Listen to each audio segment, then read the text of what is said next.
எல்லாருக்கும் ஒரு வார்மான ஒரு good evening and virtual lux to every one who is been வாட்சிங் திஸ். திடீர்னு எனக்கு இப்போ ஒரு தாட் தோணுச்சு, நம்ம நிறைய விஷயங்கள் ஏன் இதை நம்ம இப்போ பண்ணுறோம், ஏன் நம்ம இதை ஃபர்தராக இன்னொரு நாள் பண்ணக்கூடாது அப்படின்ட்டு தோணும். இதுக்கு ரியாலிட்டியோட ஒத்து போகிற மாதிரி எனக்கு ஒரு பழமொழி ஒன்று தோணுச்சு. என்னென்னா, புளிய மரத்தோட கதை ஒன்று. புளிய மரம் எப்படி இருக்குமா, நல்லா இலெல்லாம் வந்து பூவெல்லாம் பூத்துருக்குமா. அப்போ வந்து அந்த மரம் நினைக்குமா, சரி பூவெல்லாம் பூத்துருக்கு, நம்மளுக்கு பழம்லாம் வந்ததுக்கப்புறம் நம்ம அம்மா வீட்டுக்கு போகலாம் அப்படின்னு நினைக்குமா. திருப்பி பூவெல்லாம் வந்ததுக்கப்புறம் திருப்பி பழம் காய் பழம்னு வரப்போ அது வந்து திரும்பி யோசிக்குமா, சரி இதெல்லாம் இது ஆனதுக்கப்புறம் நம்ம போகலாம் அப்படின்ட்டு யோசிக்கிறப்ப இதோட நம்ம எப்படி போகிறது அப்படின்னு யோசிக்குமா.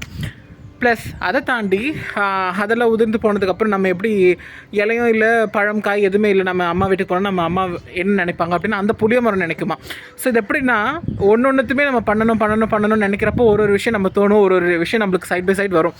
ஸோ நம்ம அந்த விஷயங்கள்லாம் முடிச்சுட்டு போகலாம் அப்படின்ற பட்சத்தில் இன்னொன்று ஒரு விஷயம் அப்படியே வந்து நிற்கும். ஸோ கீப் ஆன் ஸ்டெப்பானால் இது முடிஞ்சதுக்கப்புறம் இதை பண்ணலாம் அப்படின்னு நினைக்கிறது வந்து எந்த ஒரு ப்ரோக்ரஸுமே இருக்காது. அடுத்தடுத்த தடைகள் வந்து இது நின்றுட்டே தான் இருக்கும்.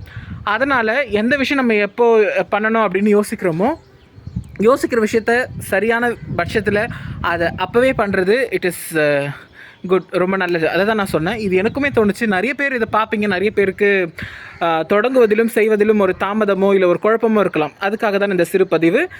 மறக்காமல் லைக் பண்ணுங்கள், கமெண்ட் பண்ணுங்கள், ஷேர் பண்ணுங்கள், சப்ஸ்கிரைப் பண்ணுங்கள். உங்களுடைய சிந்தனைகளை கமெண்ட்டில் பதிவிடுங்க. நன்றி, வணக்கம்.